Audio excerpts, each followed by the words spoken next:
হাবিবের গান যখন প্রথম কৃষ্ণার গান শুনলাম তখন ক্লাস 3 তে experience is just a cherry on top. এরকম কোয়েশ্চেনই আমি পাই নাই এবং ভাবিও না। সোহাগ জাফি ভাই কেমন আছেন আপনি? তুমি এখানে ইন্ডিপেন্ডেন্ট ডিজিটালে? এই তো আসলাম, আজকে এখানে পোস্ট করার কথা আছে।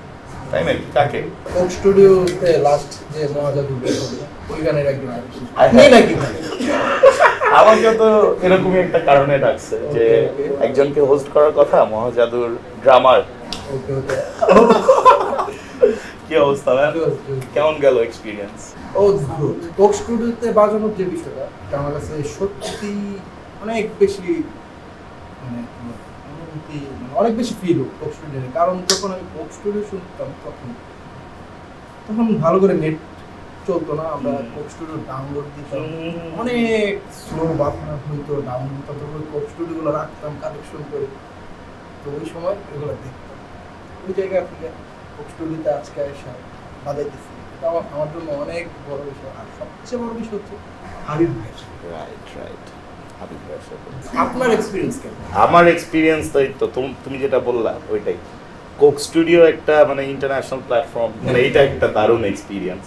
এবং টোটাল যেই প্রোডাকশন টিম ছিল, যেভাবে আমরা ওইটা শ্যুট করলাম, রেকর্ড করলাম, সব কিছু মিলে এটা ইট ওয়াজ কি বলবো, অনেক দুর্দান্ত, মানে সারা জীবন মনে থাকবে। তো শুটিং এর দিন আপনার কেমন লাগছে? শুটিং এর দিন তো সেই, আমার মনে আছে আই থিঙ্ক এটা রোজার টাইমে কোনো একটা সময় হয়েছিল। খুব মানে কি বলবো, সেট টেট সব মিলায় মানে আই ওয়াজ ব্লোন অ্যাওয়ে। প্রথমে দেখি ও ওয়াও কি জোস সেটগুলো। দেন এই যে মেহের, তার সাথে খুব দারুণ একটা মানে কি বলবো হ্যাং আউট, একটা খুব দারুণ সময় কাটলো। আমাদের ফেলো মিউজিশিয়ানসরা ছিল, সবাই আমরা খুব একটা দুর্দান্ত একটা সময় কাটছিল আমার মনে আছে। And the whole production team run out, shout out to them, মানে ওরা খুবই কমফোর্টেবল একটা আমাদেরকে একটা জোনে রাখছিল এবং খুব দুর্দান্ত কাজ হয়েছে, দারুণ টাইম। হাবিব ভাইয়ের সাথে তো আমাদের অলমোস্ট 4 বছর হয়ে যাচ্ছে আমরা বাজাচ্ছি। 4 বছর, ওই তো 2021 থেকে 21 থেকে, রাইট। কোভিডের পরপরই আমরা জয়েন করলাম। এক্সপিরিয়েন্সটা নিয়ে যদি একটু বলতাম। হাবিবের গান যখন প্রথম কৃষ্ণার গান শুনলাম তখন ক্লাস 3 তে পড়ি। সব গান থেকে একটা আলাদা সাউন্ড, এত গানে আরাম লাগতেছে, কেমন লাগতেছে, তখনই প্রশ্ন আসছে যে এই লোকের গানে এত আরাম। তারপর তো মিউজিক করা শুরু করছি, আস্তে আস্তে টুকটাক বুঝতে শুরু করছি যে কেন হাবিব ভাইয়ের সাউন্ড সুন্দর। এখনো এই যে 2025 সালে এই কোক স্টুডিও বের হওয়ার পরে মহাজাদুর সাউন্ড শুনে আমার এখনো সেম কোয়েশ্চেন যে এই লোক কিভাবে এখনো এই সাউন্ড বের করে। মানে এই কোয়েশ্চেন 2003 ছিল, এখনো আছে। সেম মানে। Are working with your childhood hero, এইটা তো আসলে কি বলবো ট্রেমেন্ডাস একটা ফিলিং। হ্যাঁ, হাবিব ভাইয়ের সাথে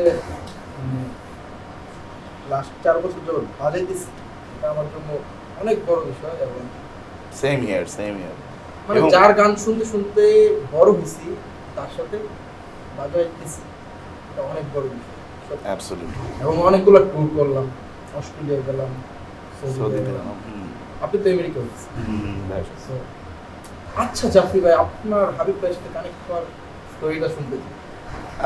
আমার যতটুকু মনে পড়ে কোভিডের পর ভাইয়া একটা ডিফারেন্ট একটা অ্যারেঞ্জমেন্টে লাইভ শোজগুলো করার প্ল্যান করে। তখন ভাইয়া আর কি বেসিস্ট, একজন নতুন বেসিস্ট খুঁজে, এবং তখনই আমার আসলে জয়েন ইন করা। সো আমার তোমার তো একই টাইমেই জয়েন করা। হ্যাঁ অলমোস্ট। আমি আই থিঙ্ক মানে একটু জাস্ট একটা শো বা 2টা শো আগে। হ্যাঁ রাইট। বাট ওই কোভিডের পরই আই থিঙ্ক ভাইয়ার একটা নতুন একটা আইডিয়া হয় যে আচ্ছা একটা মানে সব মানে ড্রামস, বেস, গিটার এরকম একটা অ্যারেঞ্জমেন্টে কেমন হয়। এবং সোফার তো আলহামদুলিল্লাহ 4 বছর হয়ে গেছে ভাইয়ের সাথে বাজাইতেছি। এবং তুমি যেটা বলতেছিলে আর কি যে playing with your childhood hero, এটা যে কি অ্যামেজিং একটা ফিলিং, এটা আসলে ভাষায় প্রকাশ করা খুব কঠিন। এটাই তো, এভাবেই শুরু হইলো, চলতেছে সেই। যাক, ভালোই যাচ্ছে। হ্যাঁ ভালোই যাচ্ছে। তো সোহাগ, তোমাকে একটা কোয়েশ্চেন করি। হ্যাঁ, তুমি তো অনেক দিন ধরে ভাইয়ের সাথে বাজাচ্ছ, কিন্তু স্পেসিফিক্যালি মহাজাদু গানটার তুমি কোনো নতুন স্টাইল অ্যাডপ্ট করছো কিনা? আমার মনে হয় যে এটা বলতে হলে হাবিব ভাইয়ের সাথে যে বাজাই লাস্ট 4 বছর ধরে, ওই শুরু থেকে আমার বলতে হাবিব ভাইয়ের সাথে বাজানোর পর থেকে আমার কি হয়েছে, হাবিব ভাইয়ের সাথে থাকা প্রত্যেকটা মুহূর্ত আমার জন্য লেসন, একদম লেসন। তো হাবিব ভাইয়ের সাথে যখন আমি বাজানো শুরু করি, আমার প্রথম চ্যালেঞ্জ ছিল যে আমাকে মেট্রো নবী বানাতে হবে। এইটা অনেক চ্যালেঞ্জ ছিল তখন বিষয় না, বাট এটাতে আমি অভ্যস্ত হয়ে গেছি। মহাজাগরতে হাবিব ভাইয়ের যে ড্রামিক যে স্টাইল উনি ক্রিয়েট করছে, ওইটা হচ্ছে একটা ইলেকট্রো ড্রাম। এটাতে অদ্ভুত কিছু ব্যাপার আছে। ড্রামিংয়ে একটা রাইজার আছে, গানে এটা বারবার 2বার আসে বা 3বার আসে। রাইজারটা এমন রাইজার আমাদের দেশে আগে কোনো গান ইউজ হয়েছে কিনা আমি জানি না। খুব অদ্ভুত একটা রাইজার ইউজ করা হয়েছে ড্রামিংয়ের নামে। তারপর একটা ড্রপ উনি একটা ড্রপ ইউজ করছে মিউজিকে, বাট ওই স্পেসিফিক ওই ড্রপটা দিয়ে আবার একটা ব্রিদিং স্পেসও ক্রিয়েট করছে। রাইট একটা ড্রামসের বিট দিয়ে ব্রিদিং স্পেস ইমাজিন করতে পারতেছেন ভাই? মানে এই জায়গায় অনেক কিছু করা যায়, কিন্তু কিছু করে না। শুধু একটা ড্রাম দিয়ে একটা ব্রিদিং স্পেস। সো এইখান থেকে তোমার একটা ইউনিক আইডিয়া বা স্টাইল অ্যাডপ্ট করতে হয়েছে কি? হ্যাঁ, অ্যাডপ্ট তো অবশ্যই। লাইক হাউসের সাথে পার্সিয়ান একটা সাউন্ড, দেন আমাদের দেশে ফোক, সিলেটি ফোক, হাবিব ভাই নিজস্ব একটা সিগনেচার সব মিলাই একটা যে টোটাল একটা অ্যারেঞ্জমেন্ট অনেক হয়েছে। কিছু। ওকে জাফি ভাই তো কোক স্টুডিওতে লাস্ট এক্সপেরিয়েন্স করবেন এবং আরো অনেক ইভেন্ট বা প্রোগ্রামে আপনি এক্সপেরিয়েন্স করেন। পার্থক্য কেমন কোক স্টুডিওর সাথে অন্যান্য ইভেন্টসগুলোর পার্থক্যগুলো কেমন? সো বেসিক্যালি কোক স্টুডিও তো একটা international platform, so they maintain their কি বলবো ওই প্রফেশনালিজম অ্যান্ড এভরিথিং, ওইটা তো আছেই, অনেক কিছু। হ্যাঁ অনেক গুছানো। বাট অনেস্টলি গত 4 বছর অলমোস্ট আমি হাবিব ভাইয়ের সাথে কাজ করার ক্ষেত্রে আমি যেসব প্ল্যাটফর্মে কাজ করছি, দে অ্যাকচুয়ালি মেইনটেইন কি বলবো মানে একটা লেভেল পর্যন্ত প্রফেশনালিজম তারা মেইনটেইন করে, ঠিক আছে। কোক স্টুডিওটা ব্যতিক্রম না, এবং তারা যেহেতু একটা ইন্টারন্যাশনাল প্ল্যাটফর্ম, তারা আরও এটাকে আরও সুন্দরভাবে প্রেজেন্টেবল জায়গায় রাখছে। এবং কি বলবো এক্সপিরিয়েন্স নিয়ে বলতে গেলে তো আসলে বই লেখা হয়ে যাবে আসলে। তো খুব দুর্দান্ত ছিল আসলে। আমি তো অলরেডি রান আউটের কথা বলছি। হ্যাঁ, রাজীব ভাই, হ্যাঁ রাজীব ভাই টিম, ফুল টিম, ইয়েস। মানে নিকিতা আপু, মানে যারা ছিল আমার আসলে যাওয়ার পর খুব মনে গোছানো তারা, হ্যাঁ অনেক গোছানো। এবং আমার যাওয়ার পরে মনে হয়েছে যে ইটস লাইক, এবং আমরা নিজেরাও যেহেতু প্রোডাকশনের লাইনে আছি, আমরা কিন্তু অনেক কিছু শিখছি আসলে। আমি ব্যক্তিগতভাবে অনেক কিছু শিখছি তাদের কাছ থেকে। সো কি বলবো, অ্যামেজিং এক্সপিরিয়েন্স। আমি তো আমার ব্যাপারটা বললাম, কেমন গেল, তোমার কেমন লাগলো?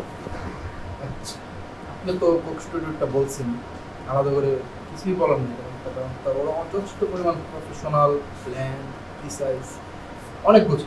এবার আমি বাইরের এক্সপিরিয়েন্স ভালো, খারাপ ভালো, তবে অনেক জায়গায় অনেক রকম প্রবলেম হয়, বাট এটা সলভ হয়ে যায়। ওকে ভাই, তাহলে মহাজাদু গানটা আপনার ক্যারিয়ারে কোন জায়গায় রাখতেছে? এটা তো অফকোর্স একটা বিশাল milestone, but I would rather say যে হাবিব ওয়াহিদের সাথে বাজানো আমার নিজের পার্সোনালি আমার কাছে ইটস লাইক কোক স্টুডিও। এটা একটা অন্যরকম একটা আমার জন্য একটা ইয়ে আর কি অ্যাচিভমেন্ট আমি বলতে পারি। আর কোক স্টুডিও এটা চেরি অন টপ আর কি। সো কারণ অনেস্টলি আমি তো আসলে মিউজিকটা শিখতে চাই, এবং ভাইয়ার চেয়ে ভালো মেন্টর আমি আসলে এখন পর্যন্ত পাইনি। সো ওই জায়গা থেকে আমি মনে করি যে কোক স্টুডিওর experience is just a cherry on top. তুমি মহাজাদু গানটাকে তোমার ক্যারিয়ারে কোন জায়গায় রাখতেছো, দেখতেছো? ওকে, অনেক টপ নচ জায়গায় রাখতেছে। অবশ্যই কোক স্টুডিও আমার কাছে অনেক বড় বিষয়। এবং যেটা হয়েছে যে আমি লাস্ট এই মহাজাদু বের হওয়ার পরে আমি একটা মহাজাদু অ্যানাদার রিদম প্লে থ্রো দিছি, ওইটাও আমার জন্য একটা বড় বিষয়। এটা আপনার একদিনে প্রায় 1.5 মিলিয়ন। ওয়াও, সো এটা আমার জন্য অনেক বড় পাওয়া। কংগ্রেস, মানে আমি দেখছি অনেক জোশ হয়েছে। সোহাগ, মিউজিক নিয়ে তো অনেক কথা হইলো, মিউজিক বাদ দিয়ে আর তোমার প্ল্যান কি বা হবি কি? খুব কঠিন প্রশ্ন বুঝতে, আসলে তো লাস্ট এরকম কোয়েশ্চেনেই আমি পাই নাই এবং ভাবিও নাই। আমি তো আসলে মিউজিক ছাড়া কিছুই করতে চাই। হ্যাঁ, মিউজিক ছাড়া আমি মাঝে মাঝে ফিফা খেলি, এইটাই হয়তো আমার হবি। আর ঘুরতে তো যাই। আপনার? আমার অ্যাকচুয়ালি কি বলবো, মিউজিকটা তো আসলে হবি না, মিউজিক তো প্রফেশন বা লাইফস্টাইল, ওই জায়গায় চলে গেছে আসলে। হবি বলতে টুকটাক বই পড়া, গান টান শোনা, ঘুরতে টুরতে যাওয়া, এই আর কি।